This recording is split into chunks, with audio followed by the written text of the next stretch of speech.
Welcome back. Let's talk with John Paul and MC Bensu. Nah, kali ini Let's Talk with John Paul and MC Bensu adalah edisi special edition. Ini unlimited sekali. Unlimited pula. Limited. Limited. Kok unlimited? Kalau unlimited nggak habis-habis nih. Ya, kan? Kali ini telah hadir seorang, kalau di agama kita sebut sebagai yang mulia biasanya, Bro. Betul sekali. Nah, Dua-duanya ini luar yang biasa ya. Kami hari hormati, kami Betul. sayangi, dan kami cintai. Ini Ketua Ya. Walubi Sumut. Weh. Nah, satu lagi, beliau sebenarnya merupakan pengusaha CCTV, juga merupakan teman baik dari kita semua. Benar sekali. Dan dia mempunyai julukan sebagai Wise Man. Weh, Wise Man loh. Ya. Dan akhir-akhir ini dia dijuluki sebagai Dr. Tony Wong. Karena dia lebih banyak berbuat baik dibanding berdagang. Oh. Ini orang yang sangat luar biasa. Oke, Ya. by the way, di akhir-akhir tahun, 2 tahun terakhir ini kita menyadari kita kena masalah yang namanya pandemi. Ya. Ada yang bilang ini masalah, ada yang bilang ini sebagai anugerah, Hmm. ada yang bilang banyak versi di masyarakat. Nah, kali ini dari tahun lalu pas COVID kan lagi kenceng kok, Iya. sibuk semuanya, Betul semuanya sembunyi di rumah. Iya. Nah, sisa 2 orang ini yang berkeliaran di rumah sakit Sampai hari ini sampai hari ini. non-stop. Non-stop. Hmm. Cuman ada satu yang mungkin agak disesali. Ketua Walubi kita yang semangat untuk membantu orang terakhir terpapar COVID. Wah, ini yang banyak ingin didengar sama John Paul Lovers kayaknya ya. Iya, dan beliau Iya. juga merupakan satgas COVID loh, Bro. Lengkap lah Bapak ini pokoknya. Bapak Brio Motor. Nah, mungkin Pak BM mungkin bisa cerita mulainya itu sebenarnya gimana sih? Apalagi waktu mulai dengar adanya COVID ini, ya kan? Perasaannya gimana? Terus masih tetap terus dan menerus membantu orang yang terkena COVID ya, bersama Tony Wong ya. Masuk keluar rumah sakit, ya kan? Iya, bagi Ada APD. yang kenal, ada yang nggak kenal, entah siapa-siapa, semua minta tolong ke sini. Iya. Iya kan? Padahal yang dokter bukan di sini. Bukan mereka. Kira-kira simpelnya sampai akhirnya kok bisa kena COVID sih? Ya. Jadi terima kasih Bang Jompang sama Bang Bensu. Sebenarnya setelah kita jalin dari awal Maret ya, awal Maret, saya sama Pak Tony Wong jalani Maret. Ya kita percaya, hormati prokes, kita nggak kena COVID, bener. Jadi kita pakai semua udah. Kalau pas berhadapan dengan yang sakit kita pakai pakai masker, kita pakai sanitizer dan sebagainya. Nggak kena memang. Saya 1 tahun lebih nggak kena. Dari bulan Maret sampai dengan Juni, pertengahan saya nggak kena. Tapi terakhir justru tanggal 17 Juni saya kena. Tapi firasat mau kena itu ada. Karena kita lihat tidak semua tempat di kota Medan ini atau di sekitar kota Medan ini, perbatasan dengan Deli Serdang, Binjai, mereka menghormati protokol kesehatan. Iya. Nah, kenapa saya katakan saya berperasaan, wah ini sudah, pada saat saya ke daerah Kim ya, Iya. kantor salah satu Kim, sama teman saya Jerwin, begitu saya buka, dan AC Center sana kan, Iya. saya buka, wah ini udaranya beda, ya udaranya tidak segar, ya kan. Wah ini bahaya. Padahal saya udah pakai masker, udah cuci tangan, udah ukur, semua udah protokol kesehatan Tapi udah ikut. feelingnya nggak enak ya? Di kantor, udah feeling itu nggak enak. Terus saya makan siang, pulang udah mencret malam. Terus saya kan hampir tiap hari meditasi. Betul. Kebetulan hari itu meditasi agak panjang, sampai jam 3 pagi, kita mulai sampai jam 4 pagi. Kebetulan AC-nya kencang mungkin, sehingga saya meriang. Ya kok meriang gitu. Saya bilang sama istri saya, tadi kenapa nggak matiin AC gitu. Terus saya lupa, pulang saya mandi. Nah hari Minggunya saya panas, demam. Minggu demam, Senin demam, Selasa demam, Rabu demam, Kamis demam. Oh ini nggak iya nih, saya mesti cek PCR. Ternyata PCR jam 12 malam, informasi dari istri, saya bangun dari tidur, saya tanya istri, oh positif katanya. Terus ya mungkin sekitar jam 9, jam 10 atau jam 11 Pak Tony Wong datang antar GW dan vitamin-vitamin. Ya. Ya nggak apa-apa, saya udahlah. Tapi waktu itu belum ini nih, belum tes PCR. Udah positif. Udah, hari Kamis sudah Ini positif. berarti cerita udah positif Udah. ya. Saya udah dapat Iya. informasi. Oh, dapat informasi. Oke. Jadi ya mungkin istri saya pertama kontak Tony Wong lah, ya kan, kasih saya GW water dan sebagainya, vitamin. Ya memang terus terang sampai saya sembuh tidak satupun dokter saya hubungi, karena saya yakin saya sanggup mengobati diri sendiri, karena selama pengalaman saya 1 tahun lebih membantu penderita COVID, saya tahu obat ini boleh makan, obat ini nggak boleh makan, obat ini boleh makan, obat ini nggak boleh makan. Sehingga ya kalau cerita sebenarnya kondisi yang saya baca di YouTube dan saya baca di media, harusnya saya hari Sabtu itu sudah, hari Jumat malam saya berhenti makan obat demam, hari Sabtu sama sekali tidak makan obat demam, sudah tidak demam lagi. Saya harusnya sudah keluar daripada istilahnya negatif lah kalau di dalam PCR kan. Tapi saya enggak, saya tetap pedoman sampai 14 hari. Tapi 13 hari ada kedatangan tim ya, kalau nggak salah Senin, Sabtu atau Senin kedatangan tim untuk memantau saya. Jadi sangat baguslah pemerintah Deli Serdang, tim dari Puskesmas ini mantau saya di sinilah. Saya selama 14 hari di sini saya olahraga di lingkungan ini. Oke. Ini kena panas saya olahraga ini. Jadi datang saya duduk di ayunan itu sampai saya cerita. Terus diminta, Pak, hari tanggal 1, tanggal 30 kami datang untuk PCR semua pegawai Bapak. Ya silakan. Jadi semua karyawan saya di PCR, ya untung cuma saya sendiri yang ini positif. Tapi pada saat itu sudah negatif. Jadi hasil tanggal 30 sudah negatif. Jadi tanggal 17, 30, pas 13 hari, 14 hari saya ini jadi negatif dari itu. Tapi terus saya menjaga imun diri, saya berusaha tidak banyak kontak dengan orang. Ya per tanggal 30 besok, pas sebulan saya negatif ulang tahun 1 bulan. Jadi saya harus jaga. Jadi pengalaman saya sama semua penderita COVID itu harus menjaga. Jangan dia happy di negatif, tapi dia masih jaga selama berbulan-bulan sehingga dia betul-betul fit. Kalau bisa lebih fit dari sebelum sakit, karena pada saat kita recovery kan gitu. Jadi menurut saya ya terima kasih sama teman-teman semua lah yang telah menyumbang obat. Jadi hampir saya nggak pernah beli obat. Semua orang nyumbang obat, nyumbang ini, Terutama yang di kanannya KWM ya. Ada 4 vitamin sama GW water. Iya. Nah, dia kasih saya. Nah, saya ada pertanyaan nih ya dengan Pak BM ya.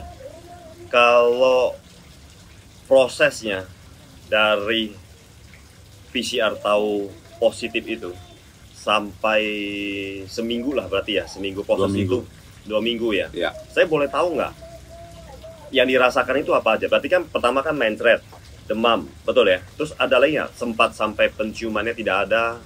Itu ada nggak? Penciuman tidak ada? Nggak ada justru. Batuk nggak ada. Oh, berarti hanya mencret dan demam. Mencret pun baru 1 hari aja. Oh, mencret hanya sekali. Demam 5 hari. 5 hari. Terus kalau ada merasakan panas di badannya ada nggak? Ya itu demam. Setelah 5-6 hari itu tiba-tiba kayak merasa badannya terbakar gitu, pernah Nggak ada. Ada kayak gitu nggak? Nggak ada ya? Ada demam biasa kok, nggak mau turun-turun demam saya ini. Saya pun lupa ukur itu. Nah, terus Demamnya oksigen berapa sih derajat ini, lupa ukur saya. Kalau oksigen ada ukur terus nggak? Ada. Ada Tapi ukur setelah tahu positif baru ukur-ukur. Biasanya nggak ukur. Iya. Jadi waktu proses itu tahu positif itu boleh tahu nggak oksigennya Karena berapa? istri melihat saya, kalau oksigennya berapa tahu? Oksigen saya terendah tuh 92. Jadi selama antara proses 96 sampai 92. Ada di bawah itu nggak? Sampai Nggak ada. 80? Tidak gitu? di bawah. Berarti nggak ada ya? Tidak pernah dia di bawah Tiap hari itu. saya telepon tanya. Nggak pernah. Iya. Menurut Dokter Tony Wong, Jangan oksigen dokter, Bukan dokter. Nanti ini Ini salah bagus, orang sekolah ya dokter. nggak masalah loh bro. Enggak. Orang Dia baiknya seperti dokter. Iya, justru itu. seperti Dia baik dokter. seperti dokter. Pengakuan orang Iya. dia. Benar. Dan dia karena terus dan menerus membantu orang, akhirnya dia pelan-pelan dia bisa membaca dia punya Iya. punya Iya, udah hasil pasti. itu. Iya kan? Udah pasti. Dia mirip dokter. Iya. Kalau Iya, lu bener. bilang dia dokter, nanti jompo lover semuanya nyari dia, "Dok, saya minta tolong." Dia kelabakan, Bro. Itu udah kejadian itu. Sebenarnya oksigen normal itu berapa bro? Oksigen normal untuk orang yang sehat biasa 95 ke atas lah. Kalau di Paling bawah bagusnya 95, 98 sampai 100. Betul. kalau 95 ke bawah berarti udah ada gangguan. udah agak Harus diperhatikan. diperhatikan. Kalau 90 ke bawah udah rasanya udah sesak lah ya. Kalau misalnya Menurut pengalaman saya. kalau sakit biasa, dia tidak terserang penyakit ini, bisa ada kemungkinan nggak tuh kalau oksigennya di bawah 95 menurut kamu? Kalau dia demam bisa. Bisa ya? Demam biasa ya? Ya. Bisa juga ya di bawah 95 ya? Oke, jadi cerita punya Pak BM kan sebenarnya Pak BM ini terserang COVID, tapi sebenarnya tidak sampai membuat tidak bisa kerjain apa-apa. Ya. Masa tetap Masih sehat, bisa olahraga, masih tetap normal lah. Ya. masih melakukan meditasi juga ya? Masih. Oh, Masih. Justru saya nggak sesak ya selama 5 hari. Ya. Ya ini juga perlu saya sharing juga dengan semua teman-teman. Bahwa begitu ketahuan jam 12.30 saya bangun dari tidur, saya tanya sama istri, bagaimana hasil labnya? Beliau agak segan menyampaikan kepada saya. Iya. Dan saya paksa positif. Berarti saya bangun dan makan obat, minum GW water dan sebagainya. Sehingga kok habis minum itu malah sesak. Oh. Nah, terakhir saya lihat bahwa wah ini nggak benar ini. Saya harus pakai logika menghadapi masalah kan. Rupanya sesak karena psikologi. Saya duduk, meditasi saya, tarik nafas, meditasi, tarik nafas, sambil baca parita, tarik, terus seperti yang saya lakukan biasalah. Nah, terus hari keduanya juga gitu. Ya, pengalaman hari pertama sampai hari Minggu, yang diserang adalah tidak ada selera makan. Benar. Jadi selera makan saya itu terganggu itu. Ya. Artinya malas makan, malah makan. Tapi secara logika saya bahwa manusia itu butuh makan. Betul. 3 kali sehari, bahkan kalau sakit harus lebih banyak. Karena dia butuh protein, Nutrisi, vitamin, semua nutrisi masuk dan lah. semua dia butuh. 4 sehat 5 sempurna. Ada Kan? mual nggak? Nggak ada. Nggak ada mual. Tidak ada Oke. muntah sekalipun. Ya. Jadi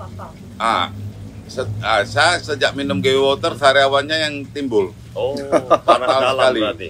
Ya. Jadi pengalaman saya, kenapa saya katakan harus sharing, saya terima kasih lah dan Pak Bensu dan Pak Jompau. Orang seperti saya mulai dari bulan Maret melayani teman-teman COVID, bukan teman-teman lah ya, bahkan nggak kenal banyak Betul sekali. Ya, saya yang penting rasa kemanusiaan. Kalau orang takut kita harus maju, kalau enggak siapa yang mau maju? Iya. Betul sekali. Gitu kan. Terus saya layani. Setelah kena pada saya, ya yang saya harus terima kasih istri saya. Jadi cukup dia pakai masker 2, pijitin kaki saya, siapin makan sama saya, cuma tidak satu kamar aja. Oh, Tidak jadi satu kamar. saya boleh tahu nggak, tinggal serumah ini berapa orang dalam rumah ini? Saya sama istri aja. Oh, di rumah ini cuma Berdua aja. istri aja. Oh, berarti Nah. yang dijaga hanya istri dengan Pak BM aja lah berarti ya. Nah, Oke. istri saya jaga saya. Ya. Oh, iya, betul. Iyalah, harus. Jadi saya memang suka massage kaki, dia massagein saya, siapkan minuman, makan. Waktu itu makanan nggak bisa kita sekaligus makan seperti normal. Jadi satu piring itu bisa 3 kali. Jadi satu hari itu bisa, istri saya teman saya makan bisa 6 sampai 7 kali. Saya kasih makan, kasih obat.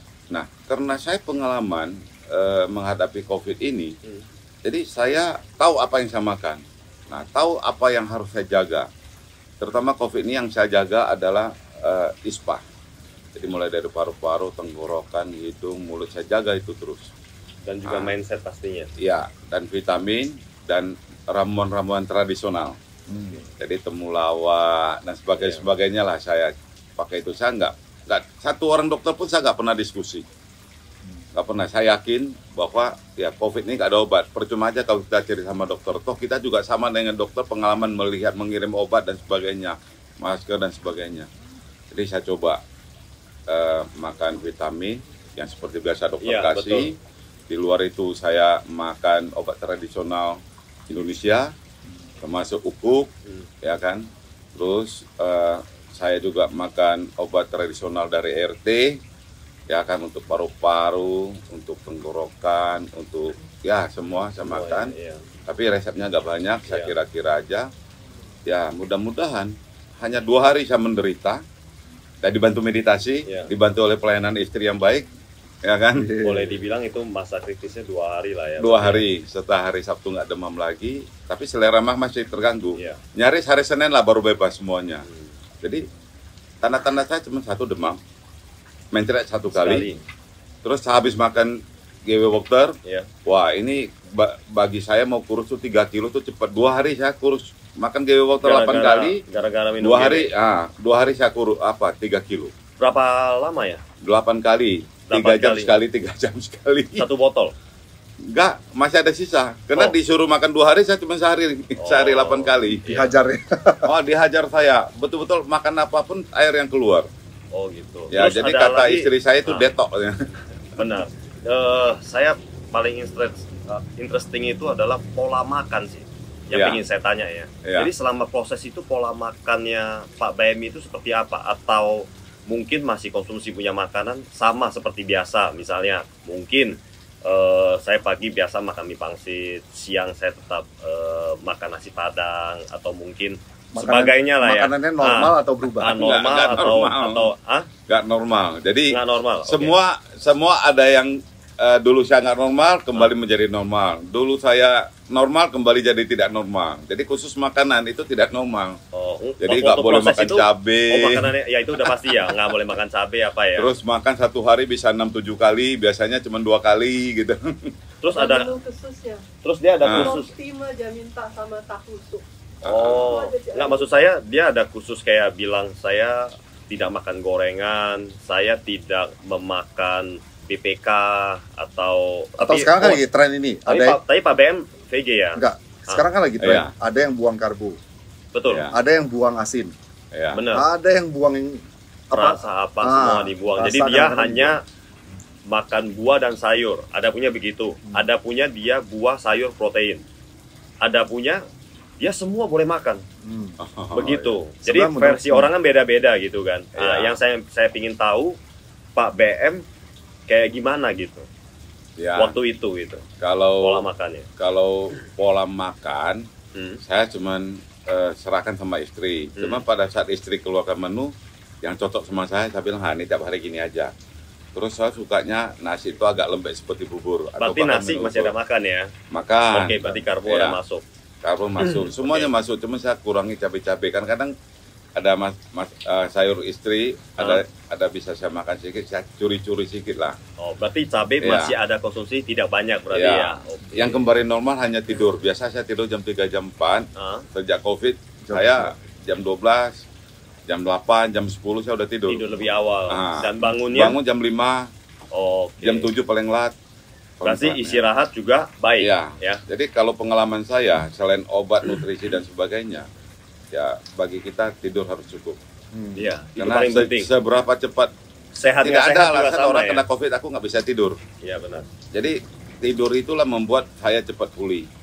Iya. Gitu. Jadi saya hampir 1 hari tidur lebih 12 jam itu. Makan tidur, olahraga di sini tulang bawah. Kalau makan, biasanya tidur berapa lama? 3 jam aja 1 hari. Biasanya nggak tidur, Bro. Berarti mirip-mirip ya dengan Pak Tony ya. Kalau Pak Tony juga sama. dia tidur lebih banyak. Nah, cuman gini, Pak. Pertanyaannya simpel, Pak. Jadi ini kan pengen diketahui juga kan sebenarnya kan. Ini kan biasanya yang bercerita kan dokter. Kan banyak statement nih.